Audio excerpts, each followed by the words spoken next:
So Max, you're a fan of Carlos Torres? I am. You know his work? I've been looking at his work since I was apprenticing. 6 months ago? Yeah. Still. Hey, still Carlos. apprenticing. Yo! Hey, man. Welcome to What's up? Welcome to Off the Map Live. Hey, how you guys doing? We're good. You are live to the internet right now. Whoa. So don't say Is this like those chat rooms? don't get too dirty. Just kidding. We're not Snapchatting here. This is permanent. We're recording this. So hey, thanks. Right on. How you guys doing tonight? We're good. How are you doing? I'm all right. Yeah, it's a good Sunday. Oh, right on, man. So what have you been up to lately? You been doing any traveling?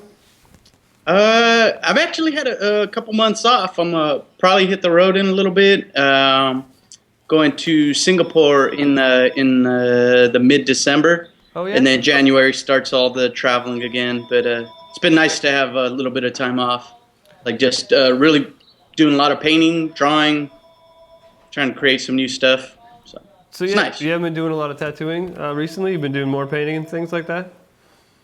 Yeah. Actually, I did. I took a lot of time off to do finish a painting for shows. It's kind of tough, tattooing, and then you come home and paint, and so some days I just gotta take the day off and end up painting the whole day. But yeah, I mean, I'd rather be tattooing, to be honest with you. I've seen your paintings, and they're amazing. How long have you been painting? It's probably seriously about 7 years now. About 7 years. So, what drew you to painting? What drew you to doing that? Man, I started off like going to Europe, like doing a lot of conventions over there, like right off the bat. Like I didn't even do too many over here, so just walking around anywhere in Europe is just super inspiring. All the oil paintings and stuff, and I think the first time I saw Shawn Barber's work and saw like, oh man, this guy's a tattoo artist and he can do that, he was mainly a fine artist first, but he was in the tattoo world. It just kind of opened my eyes and just made me not so intimidated by like oil painting, I guess. So, do you think painting helps your tattooing? Yeah, without a doubt. Yeah? Without a doubt. Yeah. In what ways?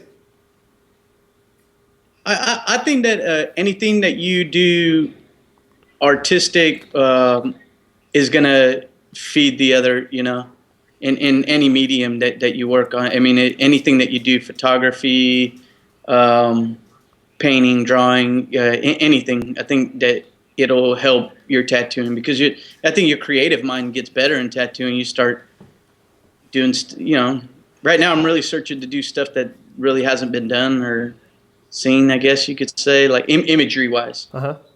Yeah. You see it a lot with the stuff that you've translated from your painting to the tattoo work, like the lady with the bird cage. Oh, yeah. Yeah. That works phenomenal. And the one that's got the ship on her head. Yeah. Like the painting had what was that, the Queen Mary? The Queen Mary, yeah. And you changed it to a clipper ship. What made you do that?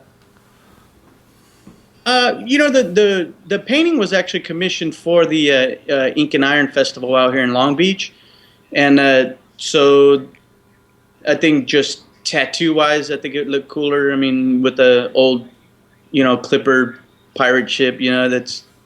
Oh yeah, it's cool. Rad, no? it's totally rad, man. It's awesome. How many sittings you put into that? I lost the amount of sittings, but I know it was a little over 60 hours. Damn. So I think we were looking at 61, maybe 62 hours. Yeah. Yeah. Do you ever have a hard time finding clients that are willing to put in that kind of investment, or is it pretty easy for you now at this point in your career? At this point in my career, it's pretty easy, I guess you could say. Without sounding too arrogant or something, but it's been a lot easier, and man, sometimes I sit back and think like, man, how did I reach this point in my career that just to do something like do a sketch, or I do a lot of sketches in like a sketchbook on the airplane, and then I'll get to a convention or I'll put it on the internet and be like, who wants this, and I get people who volunteer like that's pretty wild to me. Oh man, I've seen your ballpoint pen on like coasters before, and I was like, damn, that's fucking badass. I would love that because they're they're good. They're really great. So I know you must get tons of contact from potential clients. Do you have any? How do you pick and choose which clients you're going to work on? Because I mean, I'm sure you get enough where you would never be able to tattoo everyone that wants to be tattooed by you. So how do you filter them out? Again, right now, I think I'm really just kind of going by the idea, and then also a little bit the freedom that they give me. But like if they give me a really cool idea, something that just really, I guess, grabs me, then that's kind of how I'm filtering them out. I kind of trying to step away from portraits a little bit right now. So I don't want to sound like I don't want to do portraits, but I grew up doing a lot of drawing and fantasy art and comic book stuff. And so I kind of really want to take it back to that, like I said, just being more creative, I guess. Right on. Hey, I've got some questions for you from our chat room. Some folks are watching. This one's a painting question. Someone would like to know what's a good brand of paints and brushes for a beginner? For a beginner, I really like those. What I'm using now is the Winsor Newton, the University series. You got some right there. Yeah, they're there. These here. Nice. Yeah. I've been using. I really like using those for alla primas and like actually to get a lot of the paint on there. I've been using just anything like hog hair. It seems to really get the paint on there really nice and thick. Right on. What about paints? What are you using for paints? I do kind of a mix. Winsor Newton, some of the Grumbachers, and what is that? The Old Holland, man. Old Holland, sure. Yeah. Ground. Going broke, Old Holland.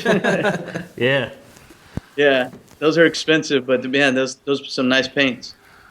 But I don't know. I would say I'm a beginner painter, and I would say spend a little bit of extra money. You don't have to buy all the colors. Buy a few colors, but buy good paint because the pigment is going to show up a lot better.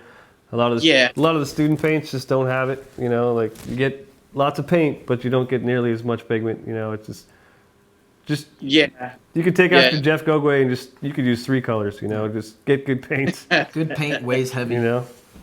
Man, I don't know how that guy does it. That guy's like a god. It's just I could get the same 3 colors and never come up with what he comes up with. Yeah, I haven't figured it out.